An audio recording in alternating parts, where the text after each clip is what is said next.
Good morning. Every Sunday since I moved to the UK has been my family day. So I would normally meet with my sister either at her place, my place, or we'd go to a restaurant. Now, obviously, with the pandemic, we were not going to restaurants anywhere.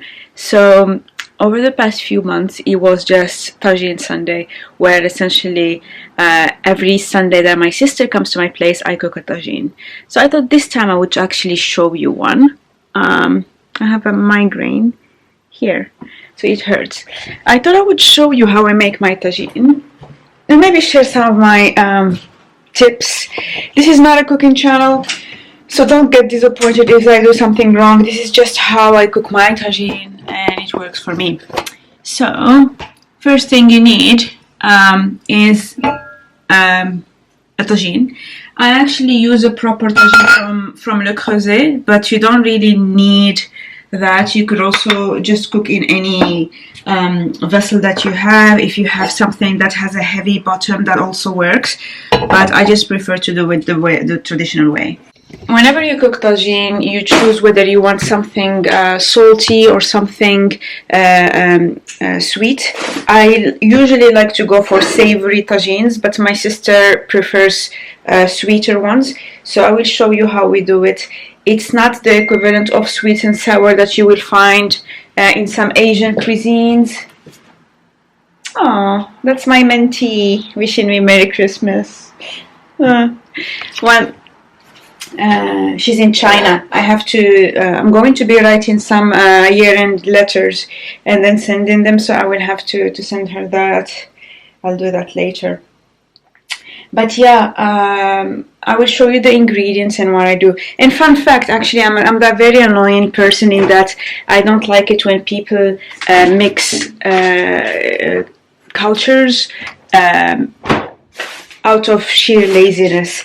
And so what happened this summer, it was in July, is that the BBC made a feature about Moroccan food, and they posted quite a few recipes, but then they put things with pomegranate and hummus and all that stuff. I was extremely offended that they did not even make the effort to know what Moroccan cuisine is and to go as far as to post recipes calling them Moroccan. I sent them a very tough email. It was very polite, but I explained how disappointed I was at the cultural appropriation of Moroccan cuisine, and also just the lack of care in doing their journalistic duty of checking the facts before posting stuff like that and mistaking our cuisine.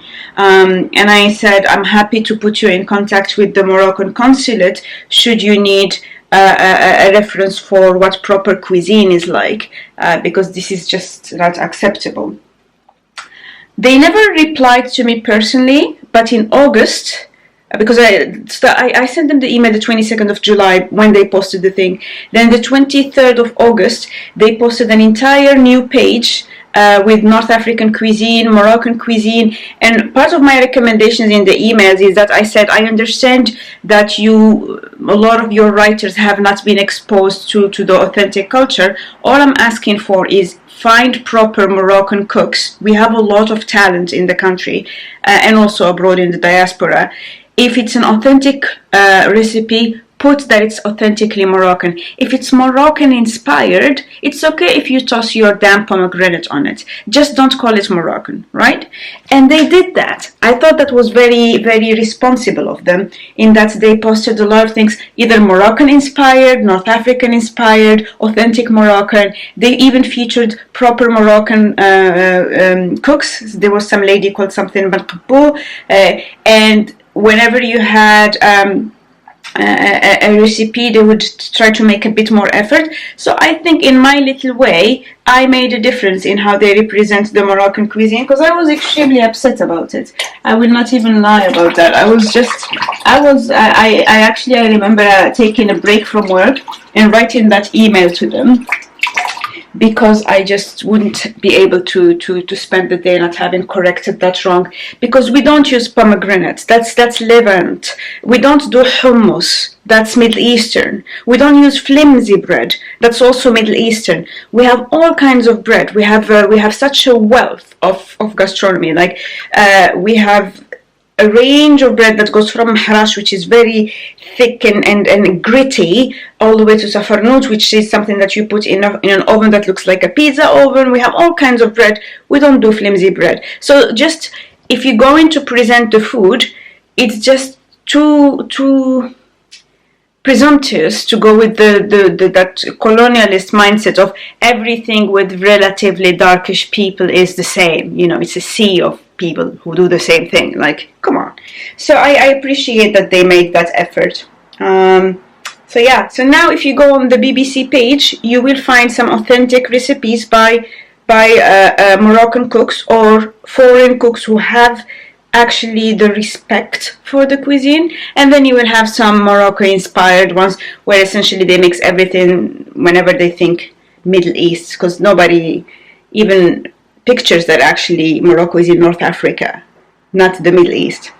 But yeah, that's the end of my rant, and by now my little tagine is hot enough, so that's when we get started.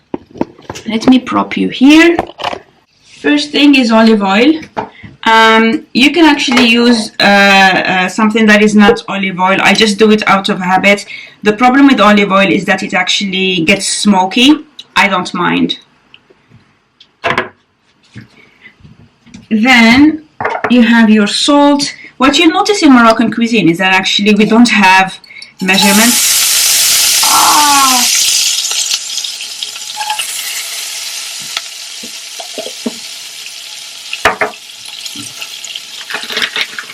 Then in goes your protein.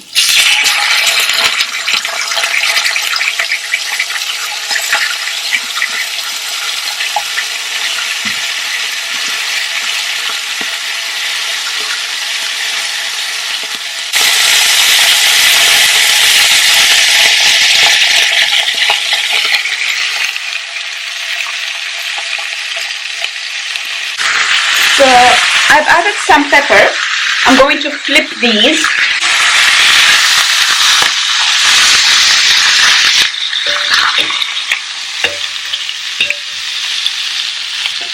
And now I'll add my spices. First spice is a bit of ginger, a teeny tiny bit, just this much.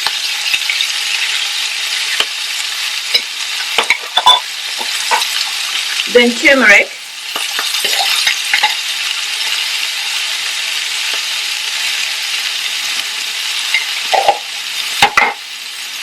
And the most important one is ras al-hanout. So this is a mix that you will get from any spice maker. I bought this from Waitrose, which means that if it's available in the UK, you could just order it online. The brand is called Bart Blends.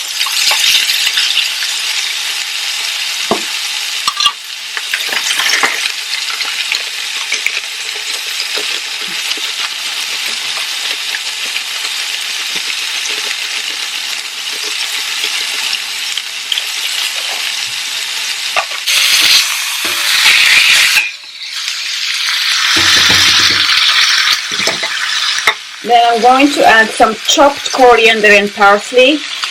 I got these from Waitrose, but they are from Morocco actually.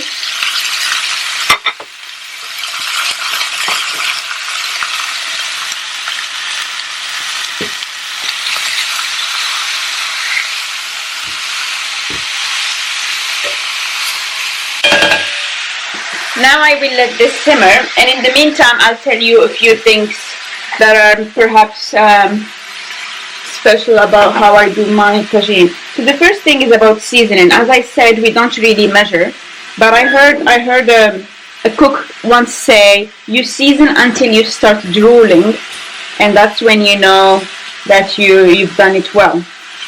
That's when you stop. But also the other thing to keep in mind is that there is no such a thing as over seasoning, because here I'm talking about the tagine spices. I'm not talking about salt, and I'm not talking about pepper and stuff like that. I did have a little bit of black pepper at the beginning. But there is also another misconception that people have around Moroccan food, in that they say, oh, so you must handle spice well. And I'm like, yes, but not heat. Our food is aromatic, not spicy. So when you eat it, You feel definitely all these spices and aromas, but it's not meant to be hot. And that's a very important difference, because sometimes people again will think, oh, so your tagine is essentially a curry. No, it's not.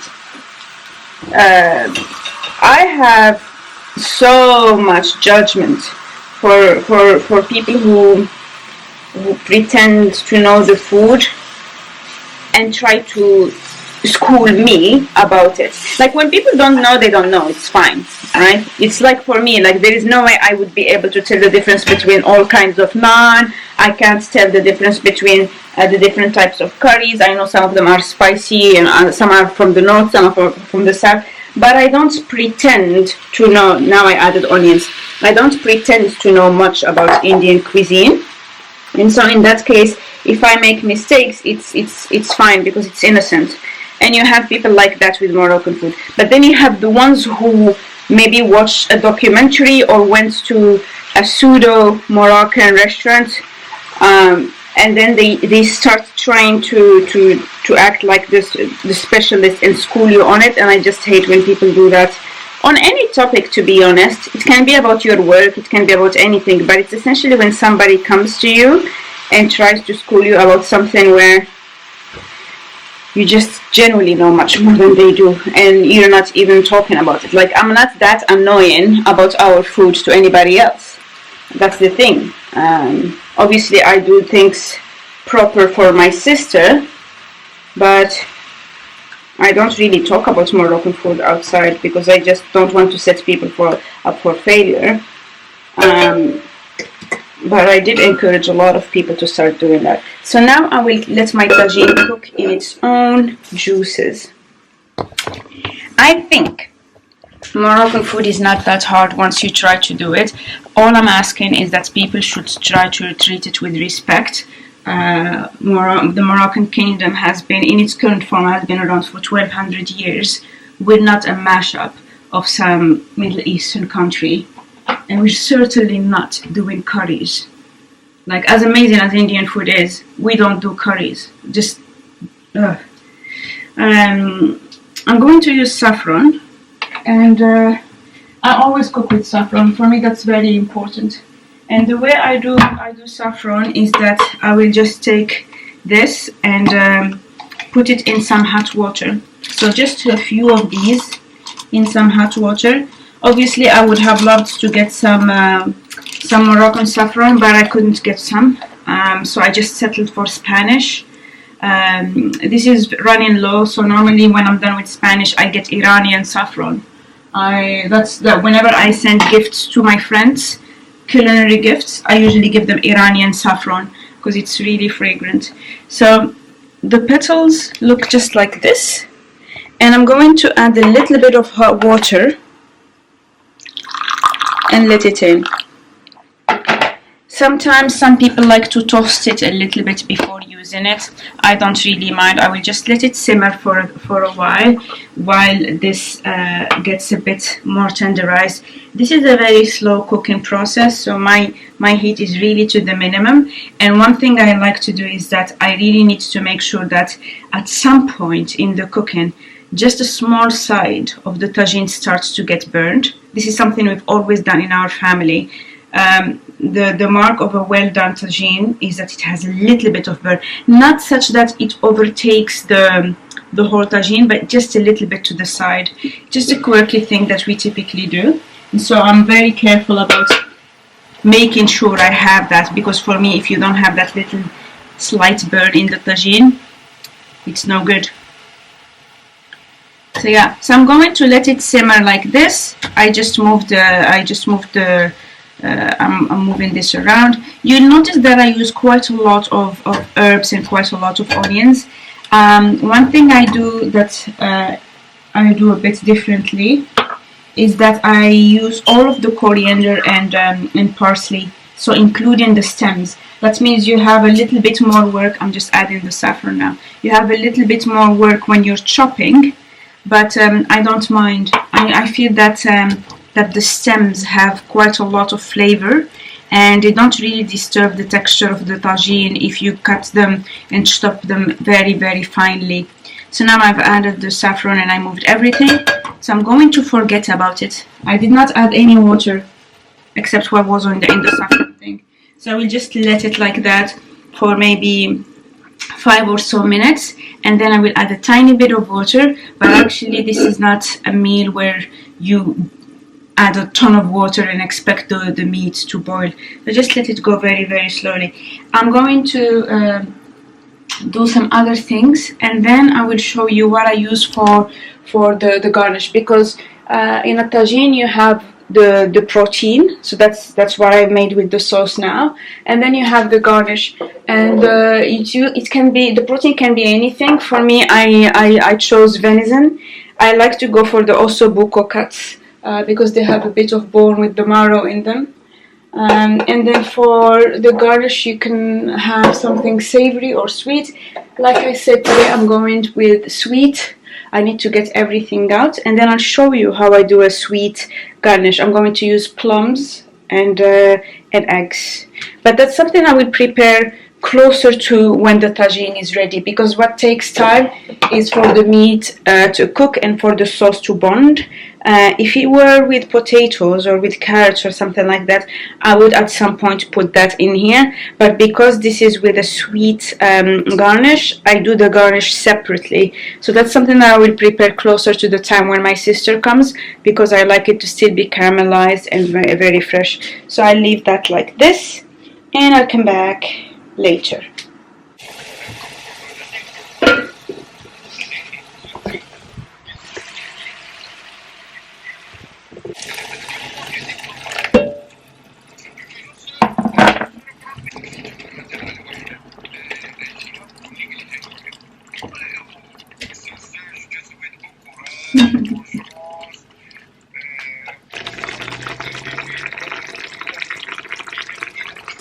So I have let the tagine cook in its own juices for roughly 40 minutes, because that's the duration of my call with my father.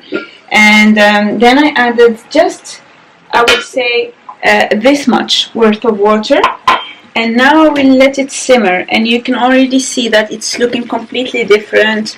The meat is looking different. Now it's starting to look quite mushy, and this is what I call dagmera in Morocco. This is some people really like that. Some people really like to have a tagine that has this thickness to it, and some others like it runny. I always need it this way. For me, I don't want to see water running down my tagine. So now this is all done. So I'll just I'll go on Netflix, I'll edit some videos and just chill. I will leave it like that for another hour or so, just checking on it every now and then I'll show you how I do the garnish later on.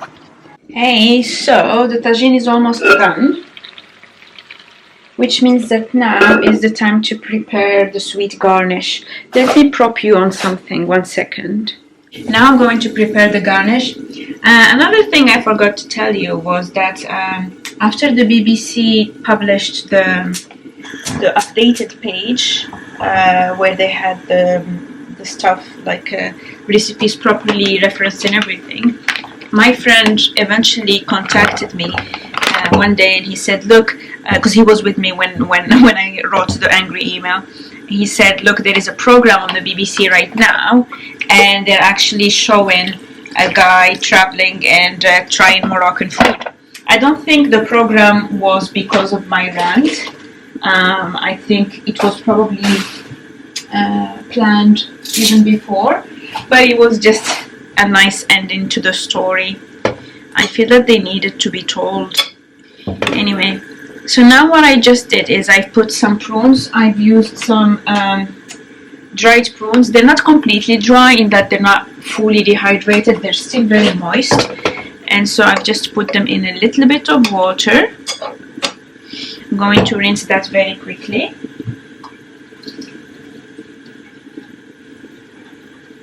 Yep. And now I will add just a little bit of water. I don't need much water just because these are extremely soft already, so it's more for them to get the flavor. And then I'm using some orange blossom water. This is something that we use quite a lot whenever we have a sweet cuisine. Just a little bit, I don't need much. Ground cinnamon. If you were doing something that is already that is quite dry, and you knew that you was going to simmer for a while, then you could put a cinnamon stick. Because I know this is not going to be here for a long time, I'm just using cinnamon powder. Then I'm just adding some castor sugar. This is not very sweet. I don't have white sugar, so I'm just using this. And then I'm mixing all of that. So now you can see you have the prunes, you have the blossom water, you have cinnamon. I'm just mixing it very, very slowly. And I will let it reduce a little bit before I add some sesame. Just like that. I just want it to get a bit of the flavor. And I'm doing this right before I meant to serve this. So my sister said she was going to come around 1. It's now 12:52. I will also turn on the oven so that I can put the bread in there in a bit. And I boiled 3 eggs, and these are just for garnish. It's an additional source of protein, and it's something that I will typically have whenever I have a sweet tagine.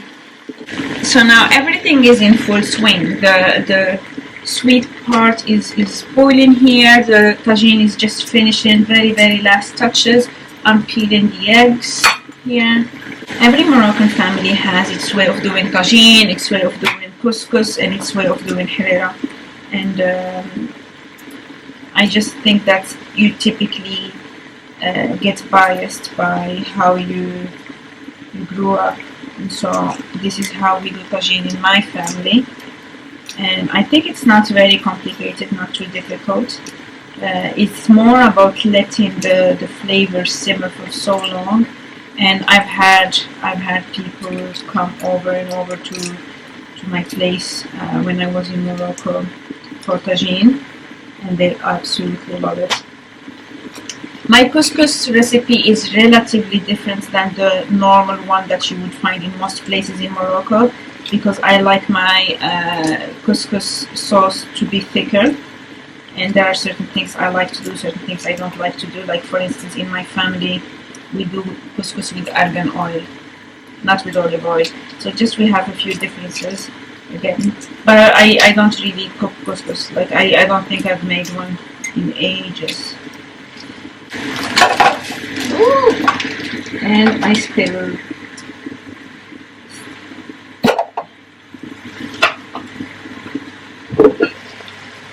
Right, so I turned off the heat on the tagine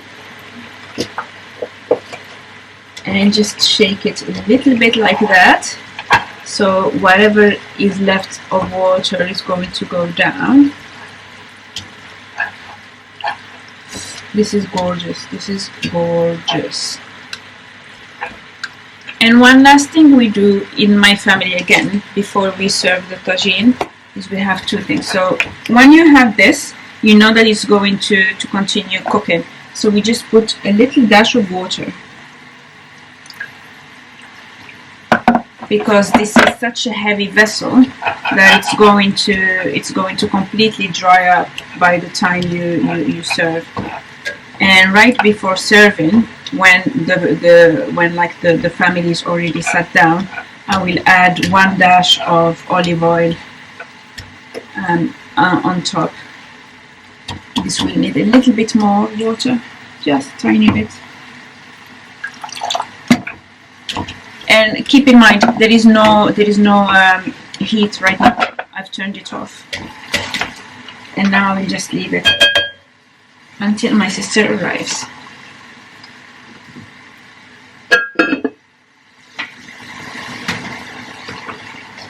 This is done, so I will just add some sesame.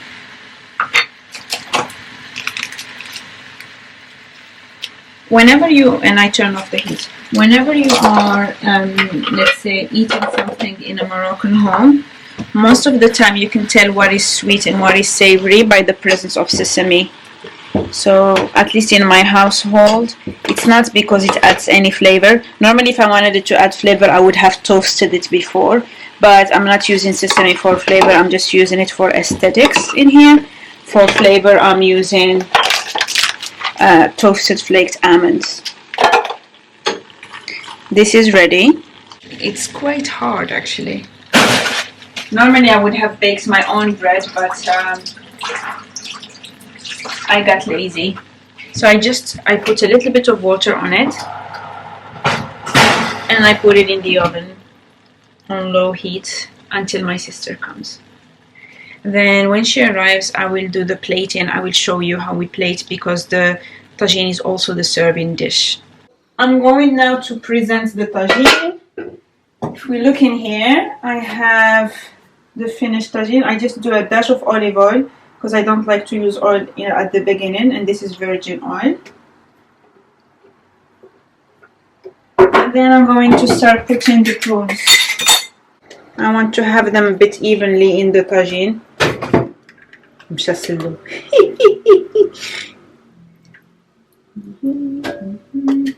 So now I have the prunes. The next thing I will do is actually add the eggs. This is for protein. So I cut them in fours. And because the tagine is sweet and savory, one thing I like to do is to actually season the eggs outside of the tagine so that I'm not mixing the sweetness.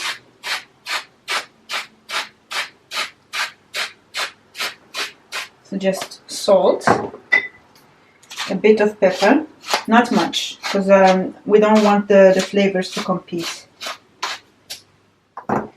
And now I'm going to place these all over the tagine.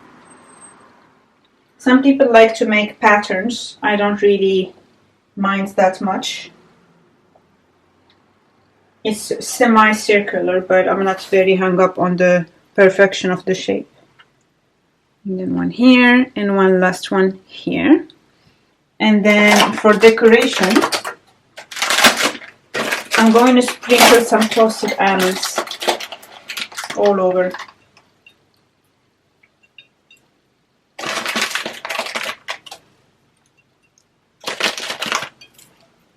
And that is your tagine. بصحة.